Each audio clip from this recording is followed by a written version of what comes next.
Ectopic pregnancy का क्या reason होता है, क्या कारण होता है? एक्टोपिक प्रेगनेंसी का मतलब होता है कि जो प्रेगनेंसी होता है वह यूट्रस में नहीं होकर वह फैलोपियन ट्यूब में ही इम्प्लांट हो जाता है, आरोपित हो जाता है। चूँकि जानते हैं कि नॉर्मल तरीके से बच्चा को वृद्धि गर्भ में होने के लिए उसको स्पेस चाहिए, जगह चाहिए, पोषण वगैरह हर चीज़ चाहिए जो पर्याप्त रूप से यूट्रस में मिलता है और यूट्रस में ही होना चाहिए इम्प्लांट। लेकिन किसी किसी कंडीशन में जो भ्रूण का इम्प्लांट होता है वह यूट्रस में नहीं होकर फैलोपियन ट्यूब में हो जाता है, उसी को एक्टोपिक प्रेगनेंसी बोलते हैं। अब एक्टोपिक प्रेगनेंसी होने का बहुत सारे कारण हो सकते हैं। उनमें कुछ कारण हैं जैसे फैलोपियन ट्यूब का क्षति, फैलोपियन ट्यूब में समस्या होना। कुछ कारण होता है पेल्विक इन्फ्लामेटरी डिजीज, जी हाँ, पेल्विक से संबंधित समस्या कारण बन सकता है।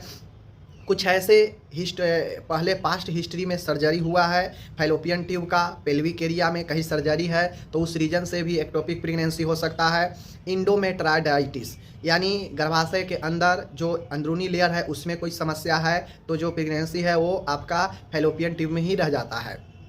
धूम्रपान किसी किसी मामला में, स्मोकिंग वगैरह बनता है। किसी मामला में कुछ प्रजनन के लिए उपचार जैसे आईवीएफ हो, ठीक है, कंट्रासेप्टिव पिल का अत्यधिक उपयोग करना हो। कुछ मामले में जो इंट्रायूटेरिन डिवाइस होता है जिसमें कॉपर टी वगैरह लगता है तो उस रीजन से भी जो है प्रेगनेंसी फैलोपियन में हो जाता है।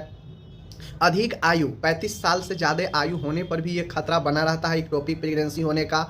और एक्टोपिक प्रेगनेंसी कुछ ऐसे दवाइयाँ के लेने से भी जो है समस्या हो जाता है कि यूट्रस में इम्प्लांट नहीं होकर फैलोपियन ट्यूब में ही इम्प्लांट हो जाता है।